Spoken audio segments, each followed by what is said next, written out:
কিন্তু টিম থেকে যখন বলা হয় যে আমাকে ওয়েট গেইন করতে হবে, তো আমাকে 10 কেজির মতো বলছিল, আমি 15 কেজির মতো ওয়েট গেইন করে ফেলছি আর কি। ভাতের অভ্যাস, ভাত এবং কার্ব, এটা একবার শুরু হয়ে গেলে এটা নেশার মতো কেউ ছাড়তে পারে না। তো আমি ট্রাই মাই লেভেল বেস্ট, কারণ নেক্সট প্রজেক্টের জন্য আবার তারা বলছে 20 কেজি ওয়েট ডাউন করে ফেলতে, মানে কাটাল ডাউন করতে। So I am trying. আর আমার মনে হয় যে এটাই, মানে আমার কাছে কোনো কিছুই মনে হয় না দেরিতে আসে। আমার কাছে মনে হয় যে সব কিছুই সঠিক সময়েই আসে। আমরা চাইলেও সেটা আগে নিয়ে আসতে পারি না বা পরে নিয়ে যেতে পারি না। তো আমার কাছে ঠিকঠাক মনে হয়। হ্যাঁ, দর্শকের জায়গা থেকে যারা দর্শক, যারা আমার ফ্যানরা, তারা কিছু ইমোশনালি তারা চায় যে অনেক বেশি কাজ করি, কারণ তারা প্রতি ইভেন্টে অনেক কাজ দেখতো, সেই জায়গা থেকে কাজের সংখ্যা অনেক কম।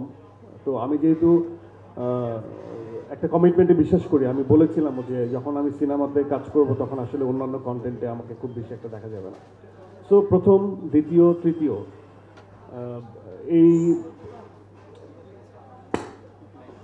এই 3-4টা কন্টেন্টের ক্ষেত্রে হয়তো একটু সময়টা বেশি নেওয়া হবে আর কি।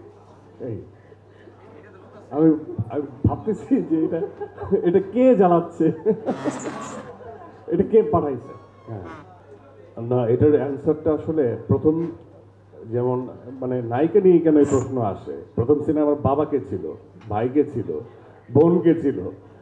তো এইটা আসলে আমার এক্টারের মধ্যেই নাই যে নায়িকা কে হবে।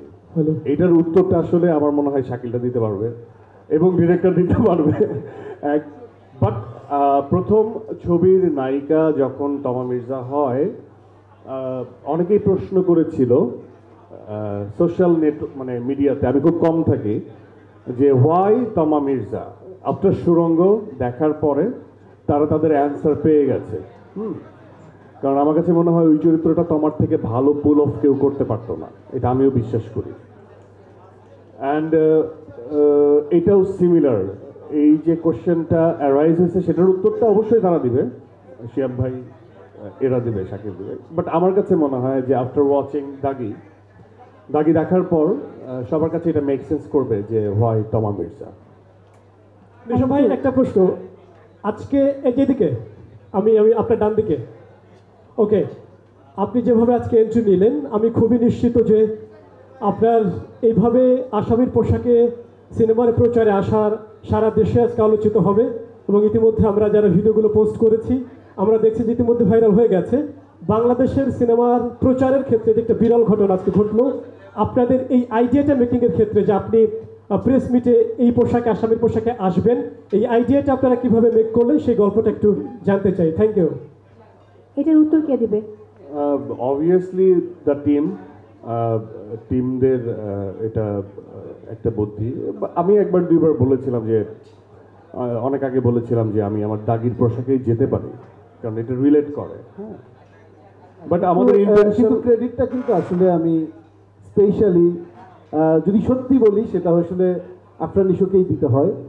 আমার কাছে মনে হয় যে শাকিলের মাথা থেকে আসছে। নিশোই হঠাৎ একদিন বলল যে এরকম হয় কি, আমরা নিশো যেটা বললো যে টিম, তো নিশো আমাদের টিমের একজন মেম্বার। এই ক্রিয়েটিভ টিম হোক অথবা প্রমোশনাল টিম হোক অথবা ক্রিয়েটিভ, মানে সব কিছুর মধ্যেই নিশোর সেই ইনভলভমেন্টটা ছিল এই সিনেমাতে। এবং আমরা যখন, এটা তো ন্যাচারালি যেহেতু সিনেমা ঈদের দিন থেকে আসছে, তো আমরা যখন ভাবছিলাম যে আমরা কিভাবে, তো একটা প্রেস কনফারেন্স করব, আপনাদের সঙ্গে কথা বলবো, সিনেমা রিলিজ হচ্ছে, এগুলো নিয়ে কথার পাশাপাশি আসলে কিভাবে আপনাদের সামনে হাজির হওয়া যায়। তো সেই জায়গা থেকেই কিন্তু সত্যিকার অর্থে নিশ্চয়ই প্রথম বলেছিল, এবং তারপর সেটাকে আমরা এক্সিকিউট করার জন্য যা যা করা দরকার সেটা আমরা করেছি।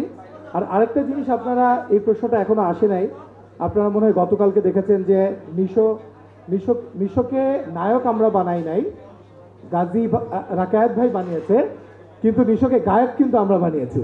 তো গতকালকে নিশো প্রথম তার সিনেমার যে প্রমোশনাল গান, যেটা টাইটেল ট্র্যাক, সেখানে সে নিধির সঙ্গে, আরাফাত মহসিন নিধির সঙ্গে প্লেব্যাক করেছে। হ্যাঁ আমি জানি না আছে কিনা, আরেকবার দেখা যেতে পারে হয়তো, কিন্তু গতকালকে থেকে আমরা ট্রিমেন্ডাস রেসপন্স পাচ্ছি।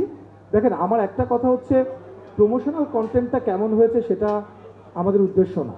আমাদের উদ্দেশ্যটা হচ্ছে এই প্রমোশনের মাধ্যমে দর্শককে সিনেমাটা দেখবার জন্য সিনেমা হলে নিয়ে আসা। এবং এটার দেখেন আমি বারবারই একটা কথা বলি যে আমি যত ভালো প্রমোশনই করি না কেন, যত ইনোভেটিভ আইডিয়া নিয়ে হাজির হই না কেন, সিনেমাটা যদি ভালো না হয় তাহলে কিন্তু দর্শক রিজেক্ট করে দেবে। হয়তো দর্শককে আমি প্রথম প্রমোশন দিয়ে আমি প্রথম দিন নিয়ে যাব, দ্বিতীয় দিন হয়তো আরও কিছু দর্শক আসবে, তৃতীয় দিন আসবে, তারপর কিন্তু দর্শক যদি চিটেড ফিল করে যে আমি প্রমোশন করে যে কথাটা বললাম, যে ইমপ্রেশনটা ক্রিয়েট করলাম, সেটা হয়তো সিনেমাটা দেখবার পরে সে একটা ডিফারেন্ট ইমপ্রেশন পেল, তাহলে কিন্তু আসলে দর্শক আর বিশ্বাস করবে না আমাদেরকে। তো আমরা বারবারই নিশো যে কথাটা একটু আগে বলছিল যে কেন নিশো 2 বছর সময় নিয়েছে, এবং এই সিনেমাটার জন্য ও যেহেতু আমি কোনো স্পয়লার দিতে চাই না, ওর একটা ক্যারেক্টার বা একটা সময়ের ক্যারেক্টারের জন্য ওকে প্রায় 10 কেজি ওজন বাড়াতে বলা হয়েছিল, সেটা ডিরেক্টরের কল। এবং সেখানে সে ওর এই ওভার ডেডিকেশনটাই আমার ভালো লাগে যে ও 15 কেজি বাড়িয়েছে। আবার সামনে যে সিনেমা নিয়ে আমরা ভাবছি সেই সিনেমাতে হিজ কারেক্ট যে আরও 20 কেজি ওজন কমাতে হবে, আদারওয়াইজ ওই ক্যারেক্টারটা হবে না। সো নিশোর যে এই ডেডিকেশনটা, এবং আমরা মনে করি যে সিনেমার কন্টেন্ট নিয়ে যে কাজ করা, আর শিহাব ভাইকে আমরা সেকেন্ড সিনেমায় কেন শিহাব ভাইকে নিয়ে ভাবলাম, এটার কারণ হচ্ছে মানে নিশোর সেকেন্ড সিনেমা, কারণ আমরা একটা গল্প নির্ভর দুর্দান্ত একটা গল্প বলবার চেষ্টা করেছি, কিন্তু সেটা কিন্তু একদমই পপুলার জনরায়। সো এখন সারা পৃথিবীতেই কিন্তু আপনার পপুলার জনরা এবং অ্যাস্থেটিক্যালিও সেটা রিচ, এই কম্বিনেশনটা যখন আমরা ঘটাতে পারবো দর্শক কিন্তু তখনই সেই সিনেমাটা রিসিভ করবে। তো যত প্রমোশন, এই প্রমোশন ভালো সিনেমাটা দেখবার জন্য দর্শকদেরকে আমার একটাই বলার আছে যে সিনেমা যদি ভালো হয় ভালো বলবেন, খারাপ হলেও খারাপ বলবেন। আমাদেরকে মানে আমরা চাই না যে আমরা কনস্ট্রাকটিভ ক্রিটিসিজম চাই, এবং আমাদের সেই কনফিডেন্স আছে যে এই কথাটা বলবার, এই কনফিডেন্সটা নিয়ে বললাম যে সিনেমাটা তো আমরা দেখেছি, তো দর্শককে আমরা হতাশ করব না, শিহাব শাহীন হতাশ করবে না আশা করি।